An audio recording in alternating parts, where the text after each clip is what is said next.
Welcome to Black Businesses Matter, a podcast about why Black businesses matter and the benefits of collaborating and advocating for Black businesses to drive impact. Each episode, we will cover legacy, hope, Black joy, funding sources, cultural shifts, equity, and so much more.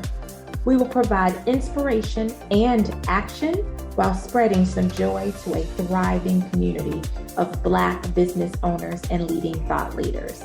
Black Business Matters podcast is produced by the L3 Agency, a culturally sensitive influencer marketing and communications firm in Chicago, where relationships are our currency, passion is our profit maker, and people are our bottom line. I'm Larvetta Lofton, your host and founder of the L3 Agency. Welcome to another episode of Black Businesses Matter. I'm super excited about our next guest. If you don't know who he is, you're going to want to know who he is, especially because of all the things that he has going on.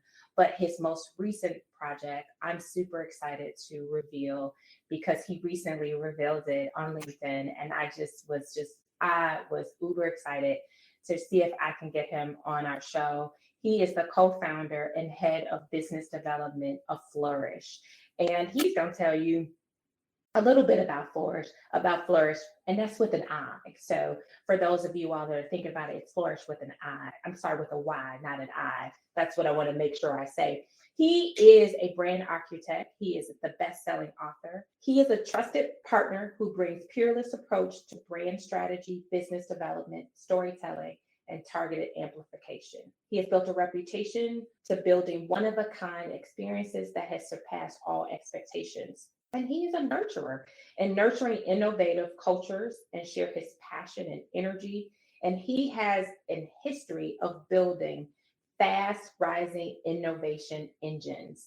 I'm excited that he is here to talk about this new business, Flourish, where you'll have an opportunity to learn all about it and purchase Black-owned products from beauty, to apparel. They've got so many amazing things on their platform. Welcome, Steve, to Black Businesses Matter. Thank you so much for having me. I really, really appreciate you. And I appreciate the opportunity to, introduce Flourish to your audience. Definitely appreciate it. And I'm going to say this before we started, I had to ask him about his co-founders, at least now I know he's got multiple, but one of his co-founders that he attends in HBCU, which is Florida A&M. I don't even know why I'm giving him any love, Steve, because I went to Clark Atlanta University, so I don't even know why I'm even saying it, but I'm surrounded by rattlers too, Steve. So that's another thing, but we had the opportunity to talk, and he shared with some of the other amazing, innovative things that he is doing. Like, this is the man around town. And he's going to tell us, are you born and raised in Atlanta, Steve, or kind of where are you from? Atlanta's accepted me as if I was born and raised in Atlanta, which I appreciate, but I'm born and raised in New York. Oh, okay. What part? Brooklyn. Oh, sweet. Oh, awesome, Steve. I used to live there for a couple of years. So we have a Brooklyn by way. So Atlanta has embraced you. Has embraced you. It's an embracing, loving place. Yes. Well, I want our audience to know about your journey. I've had the pleasure of meeting you when you were at Miller Coors and leading the efforts there on the multicultural business and doing some amazing stuff. So I wanted to talk from your journey of leaving corporate and going out and starting your own business. I'm sure, was that something that you had planned, or was that something that you were sometimes forced out? For many Black professionals, they're being sometimes are forced out. So I want to hear about your journey. Yeah, for me, I've always been an entrepreneur. So, I coined the term corporatepreneur. So while I was in corporate, I was still, moving with my entrepreneurial mindset and ventures, right? But going into corporate, it was strategic. We had the 2008 recession, and it was an opportunity for me to enhance my skill set. I liken to say that I was raw talent at the time, going from college to working for an agency, developing national programs, to becoming an entrepreneur and having my own business and bringing on clients. Going into corporate was my plan to learn how to run $1 billion business. And by me doing that, I was able to take the insights, the strategy mindset, planning 3 to 5 years in advance, innovation, learning how to research through insights, building relationships, and apply that to my ventures now. And when it was time for me to go, I kind of knew it was time, right? I was like, all right, it's time for me to get back on the saddle, being full-time entrepreneur, and taking the opportunity to scale my businesses. While I was in corporate, developed a national tour called Miller Lite Tap the Future with Damon John from Shark Tank, creator of Fubu, and we were able to take the machine's dollar, within Miller Lite, and put that into multicultural businesses, to see them flourish and grow. And through that journey, that 5-year tour, and providing those resources, I just knew it was time for me, to move on at that point. I love, Steve, that you shared that you felt that it was good for you to learn, various skills in corporate America. And I believe that oftentimes, we go into entrepreneurship without having that corporate background, and obviously the relationships that you develop over time. And I'm grateful that you share that story of, it was perfect for you. Then you were like, okay, that's it for me. But you had a plan and a strategy to say, okay, I've done and served my right here, and now it's time for me to go into full-time entrepreneurship. And how can I scale my business? And so I think that it is important, for individuals who are in that space to really understand that process. And so for Steve, was it a 5-year process? Did you have the plan set out prior to? Or did it just feel like, okay, it's time to go? Like, for real, I can't, I'm literally got 5 hats going on, and I can't keep up. Yeah, I understood and knew my why. I knew why I was there. I didn't necessarily put the timing on it, to say, all right, in 5 years, I'm gonna get what I can and be out from there. Because it was also purpose driven while I was in corporate, being able to be in community affairs and have my own budget to develop programming that can be poured back into the Black community, was important to me as well. So I was on a journey on that, from that perspective as well, because developing a program like like Tap the Future, we had amazing brands like Partake that went through the process. And just a couple of years ago, I got investment from Jay-Z for $3 million. They were talking about vegan products before anybody really knew what vegan products were. Gooder, Jasmine, doing amazing work with Gooder. She was on our Tap the Future stage pitching. So being able to pour into businesses like that, and then pour into HBCUs across the country through HBCU Classics, supporting the Classics, creating events around that as well, and bringing awareness to those partnerships within the corporate wall so they can see the importance of it as well. That was something that I just couldn't abandon, because I knew I got in and I was able to present a plan that they then invested into and gave me dollars to magnify and grow. But I knew that, when I left, that possibly can go away. So I wanted to take the time to actually get as much as I can to pour into it while learning, and also understanding that eventually when it gets to a point where I feel like, all right, I've done as much as I can for this period of time in this phase of my life, that it'd be time for me to go. And when that time came about and that feeling came about, that's when I decided to move on. And I love that you said your why, because we were talking earlier about really understanding your why, and you didn't put a timeline on it. I think that's so important. Like, I knew my why, and I knew it was purposeful, and I think that is so important.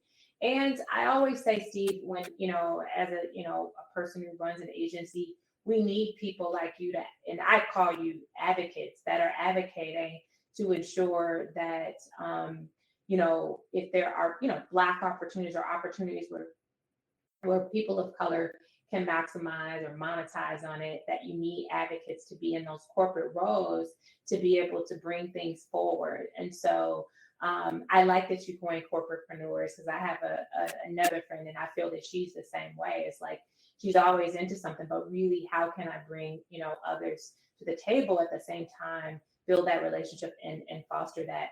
The one thing I want to ask you, Steve, is, you've been in this space for quite some time, and I, certainly know that you have contributed greatly to a lot of what we see from a culture standpoint. I do want to ask you, why is culture so important? And like even now, I think it's more important. But I would love to know, why do you think that it's so important to be able to continue the work that you do, even outside of your role as in the corporate sector? Absolutely. Just history tells you that, right? When you look at the innovators, the inventions, what moves culture, the things that are considered cool, the things that corporate or individuals invest into, but most times don't benefit from. As an example, we created hip hop, we created a lot, jazz, we created rock and roll, but we benefit the least from the overall structure and development of those properties, right? And that happens over and over and over again throughout history. Why? Because the lack of resources, the lack of opportunity, the lack of just given the opportunity to take a majority of a budget to package and present our full potential, right? As an example, if you're in corporate, if you're a person of color working on multicultural programming, you have to work 10 times harder to get results Yep. with a smaller budget, where general market is going to get a budget that's probably 10x your budget, and they don't have to get as good results, and they're always going to have those dollars, right? And then I'll take it to community and culture, where a lot of the Jay-Z's, Beyonce's, the Kanye's, and others, they're first-time billionaires, first-time millionaires. So we're just learning on the job of how to manage this type of legacy resources to impact our family, impact our community, and impact those around us. So we're learning for the first time how to actually, benefit off of culture. We've always been creators, and we've always been the ones to shift culture, but we never really had the resources to. If you go on TikTok, you have all these Black creators, but when you look at the top 5, creators that are, income or, revenue that they've given, there's no people of color in the top 5. And we're the ones they're biting off of, using the dances and songs and the ideas, so it's important for me because I've been fortunate enough to have the relationships, have the insight, the information, the opportunity for people to believe in me, to give me a chance, to give me a budget to work on programs, to partner with me on different opportunities, to be able to share that insight with the culture, with the community, and give opportunities, whether it's dollars, access, a contact, to be able to push them forward to reach their level of success. This is very important because that creates legacy.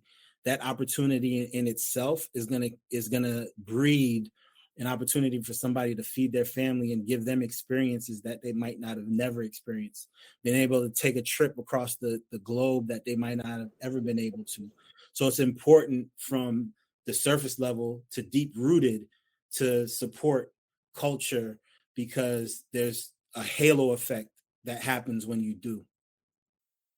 I'm so glad that you said it's a halo effect, because it is. And the fact that you're right, we haven't learned how to benefit from culture. That is so true, Stephen. And when you say it, I'm like, we all don't, because we've never been, to your point, we've got all these billionaires on this list, but we've never been able to do it. And those that are doing it, I think are learning as they go, because we really don't have that history. And I think, you being, a leader in that, and one of the leaders, I've always said that, spiritually, that God was raising up a new army of leaders, and that it was time for, the next, John Johnson, the next Martin Luther King. Like, everyone is he's setting us up, and I think we have been riding on that for so long. And to have you, Steve Canal, here to be able to say that you're contributing to culture and allowing for others to benefit from it, I think it is incredible. And I'm excited that you are able to share with us why Black businesses matter, because you've just built a platform for it. And I want to talk and ask you that, like, why? And so that we can talk about Flourish with an eye on how Flourish is going to make a major impact online. So why do you think Black businesses matter? Yeah, it was so important for us to offer a platform like Flourish, which is the premier spot to discover and shop Black-owned brands. So we're very intentional about that. So this is a space for everybody to be able to experience, but the businesses that you find on the platform are specifically Black-owned, right? And our mission at the end of the day, and when you ask me the why, our mission is to foster, one, the discovery, and two, growth of Black-owned businesses through technology and live experiences. Mm-hmm. And why is that important? Because you can go anywhere and shop. You can do a research, go down a rabbit hole and find Black-owned brands, right? But you don't ever really hear the story behind those brands. You don't really know about the people behind developing the brand and those unique products. So for us, it's important for, on a discovery aspect, to be able to story tell. So, and all the brands will tell you, when they were being onboarded, I meet every brand. We do a Zoom meeting, we talk. It would probably 20% of the 10 to 15% of the conversation was about the commerce part of it, of actually selling a product on the platform. It was more about the storytelling behind it, right? Being able to, once you're onboarded, now connect with our creative team, which is headed by Anytime, to record a Flourish 5 interview, which is then creating an opportunity to storytell for all of the brands. So this week we released Kahawa Coffee, where you're going to learn about them getting their beans from Africa and supporting women growers, to give them an opportunity to develop and grow, right? And the story behind that, you don't really get an opportunity to understand that. In addition to that, our platform performs on a standard. So to get on to Flourish, you have to be performing at a high level when it comes to customer service, product offerings, are your images to standard? Because we want people to come on the platform and realize that Black people are dope, and Black people do dope business. That's right. We're not just entertainers. We're not just rappers, singers, right? We're bigger than that. We run businesses that people love, right? We have vegan lip gloss. We have Flat Out of Heels, right? We have Vicky Cakes. You know what I'm saying? Like, we have Penny's Teas. Like, we have the whole gambit, right? So it's not just finding T-shirts and hoodies. There's nothing wrong with that, because those on the platform have some amazing products, right? That are coded with technology, for you to scan and learn more. Like we take it to the next level with anything that we do as a people, right? But you won't ever really know that, because we have to cut through the clutter that is social media, right? To be able to advertise and market through Flourish, we decrease your customer acquisition costs, because we're doing the marketing, we're doing the outreach, and we're able to present new eyeballs to your offering to the world, and we take pride in that. So that's why it's important for us to develop and build Flourish, to offer an opportunity and a platform for, one, people to discover Black business, and two, to shop Black business all on one platform and get a great experience.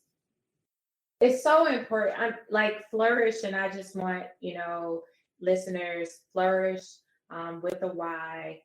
because when you search for it, it is FLOURYSH.com.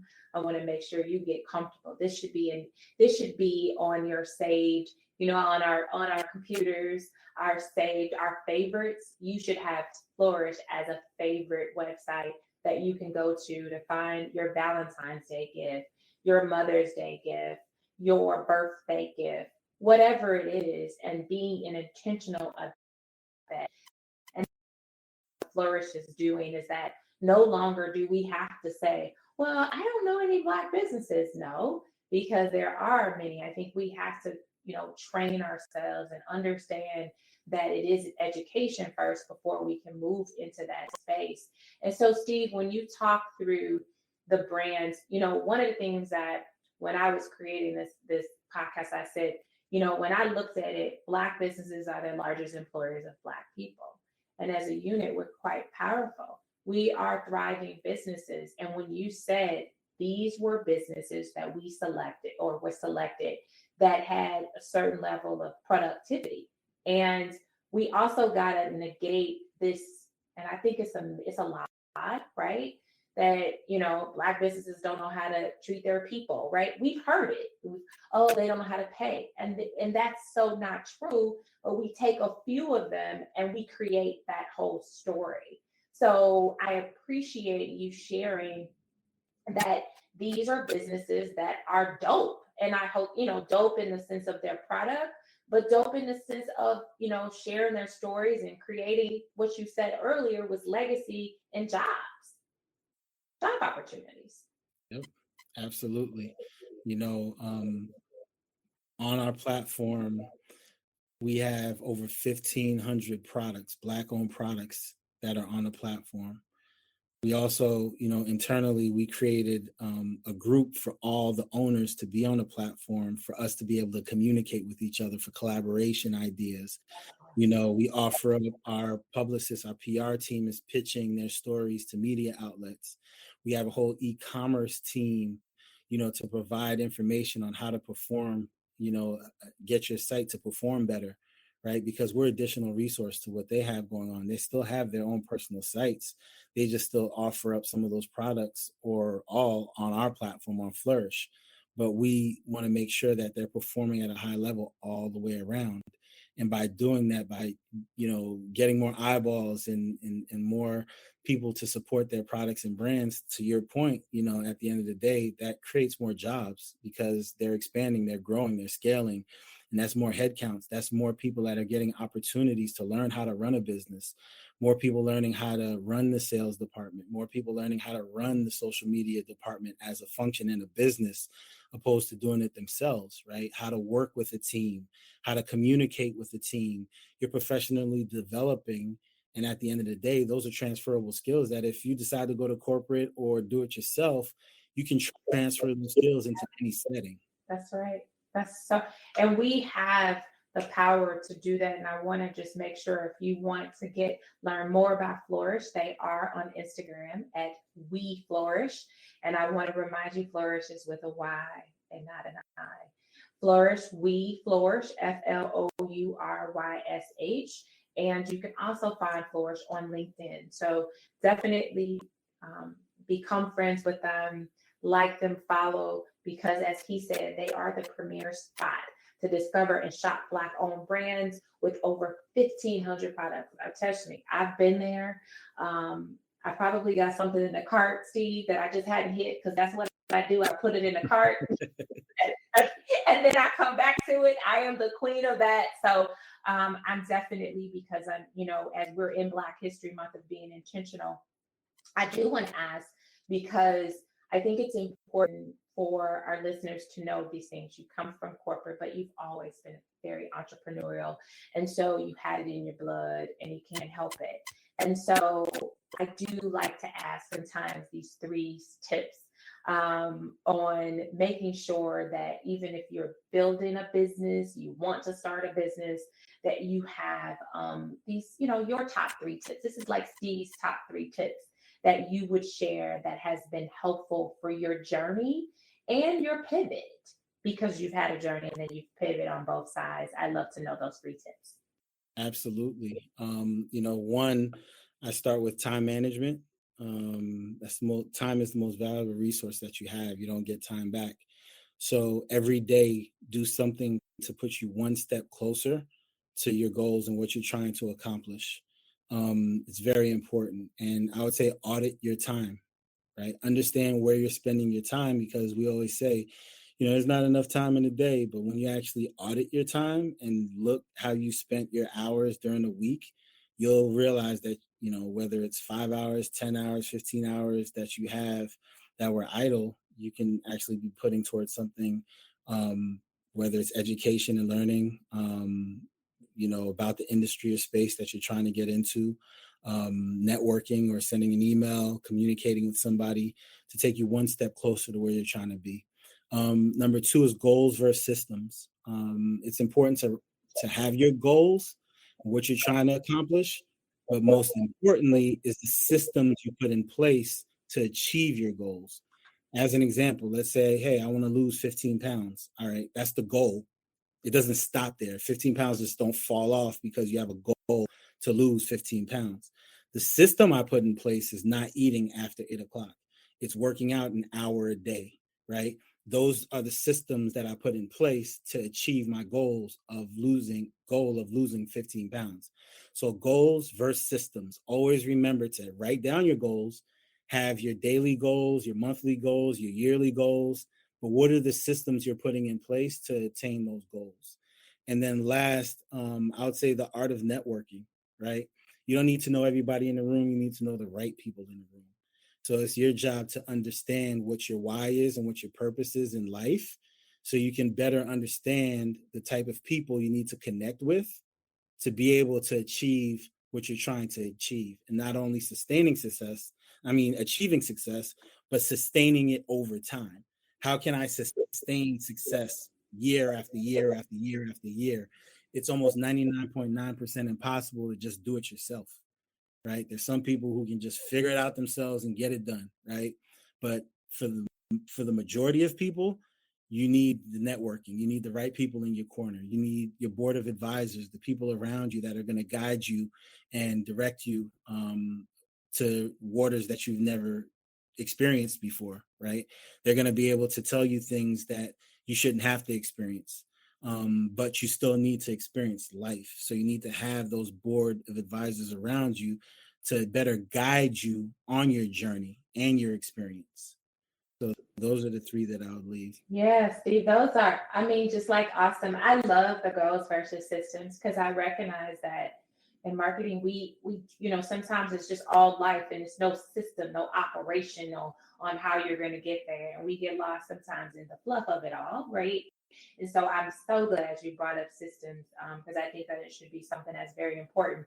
Before we get to our last question, because that's our favorite question to ask, I did see in your notes that you said curated life. I was so intrigued by that.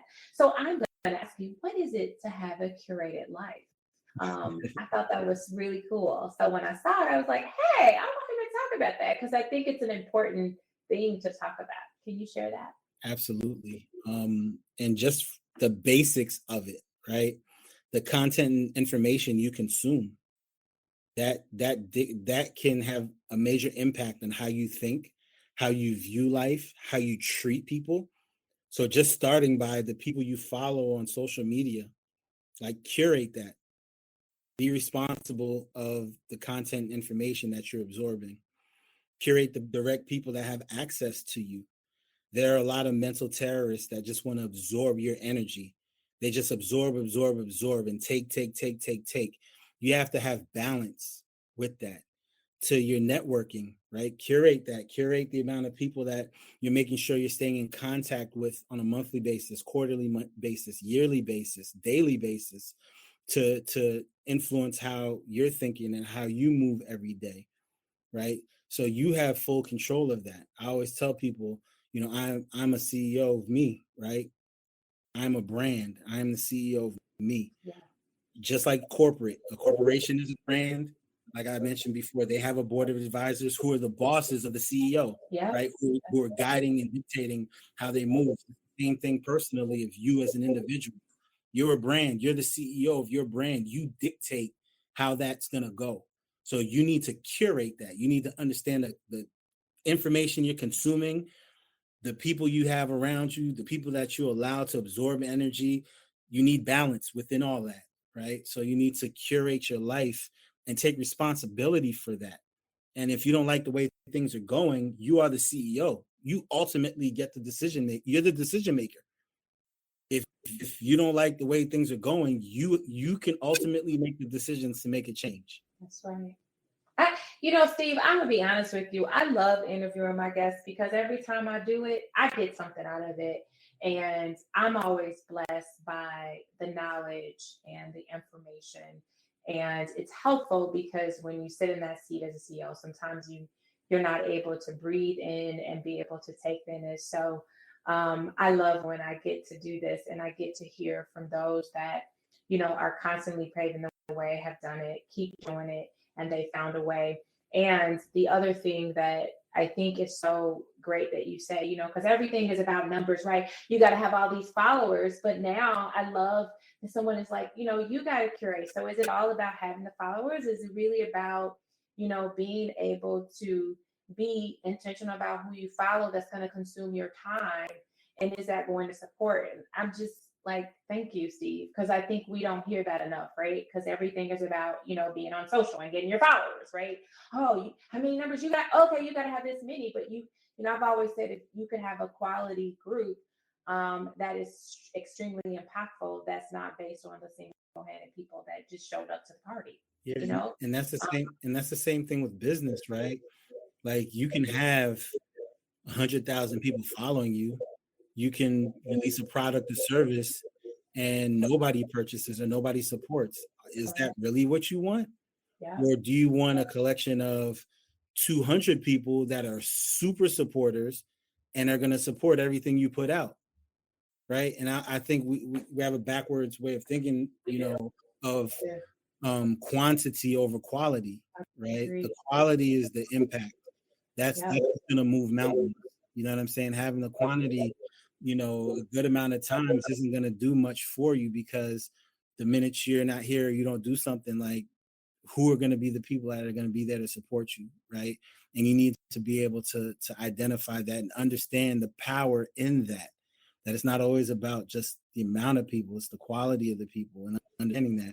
And I'll just leave this last thing. It's the same thing with business in corporate America. People will say, hey, I have 50,000 people or 10,000 people or 1,000 people who attend this event. Okay.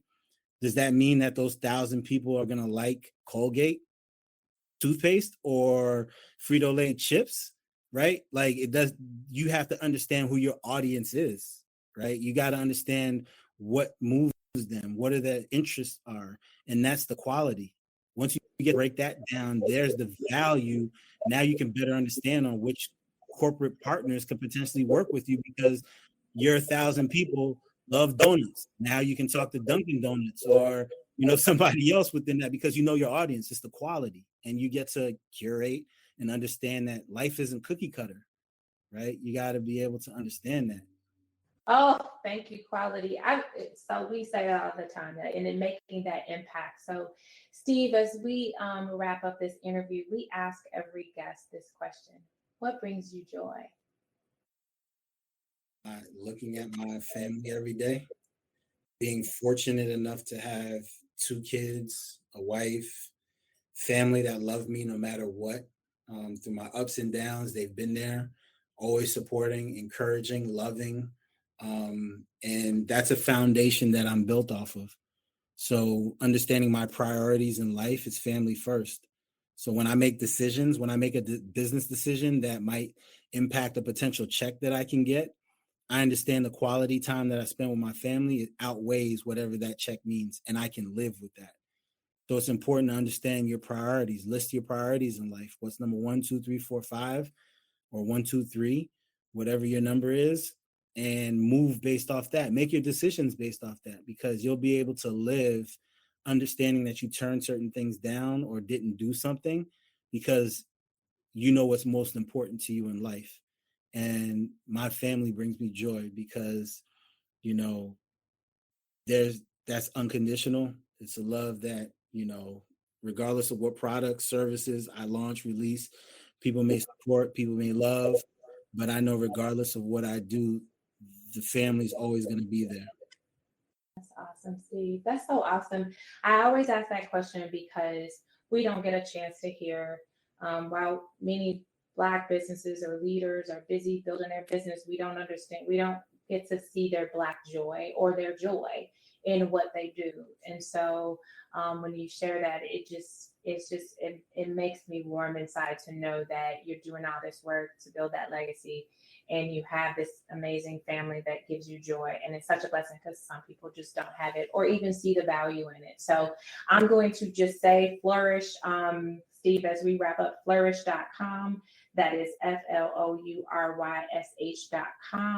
You can find them on Instagram at We Flourish. You can also find them on LinkedIn at We Flourish.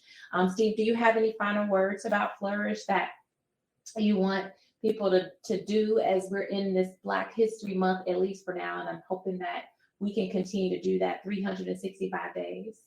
Yeah, 1,000%. I think you hit it on the head earlier.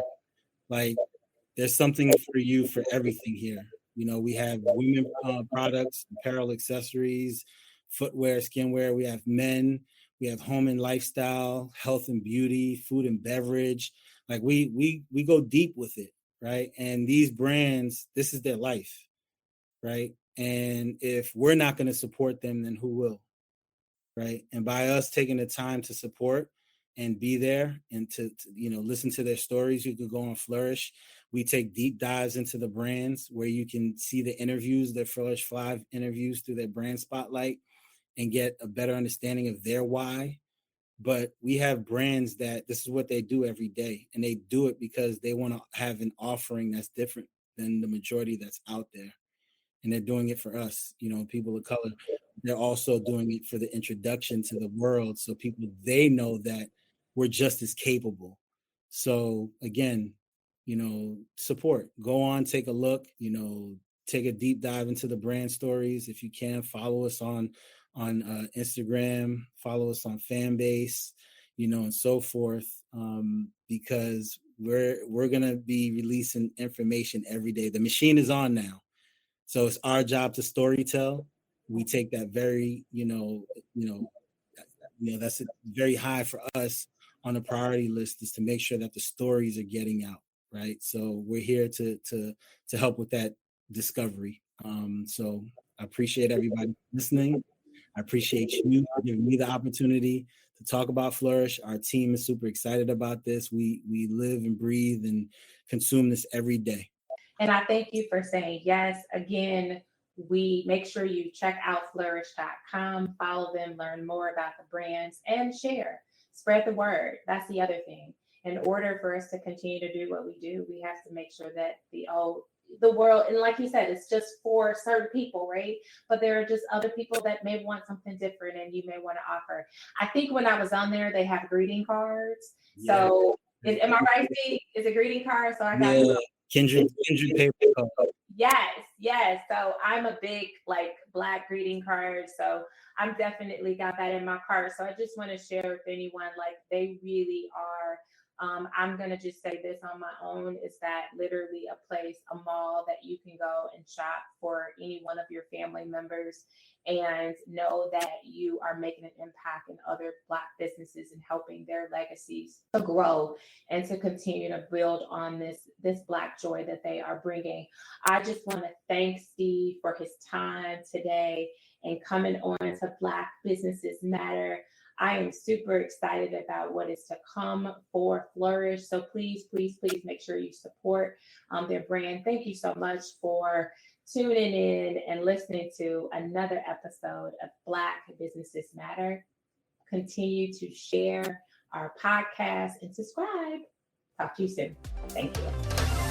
Thank you for joining us this week on Black Businesses Matter podcast.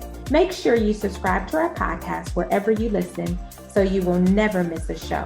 You can also follow us on social media at the L3 Agency and at Larvetta Speaks. If you love the show, leave a rating so that we can continue to bring you impactful episodes. You can also take the pledge and order our merch at our website at thell3agency.com. THEL3agency.com. Thanks for listening and see you next week.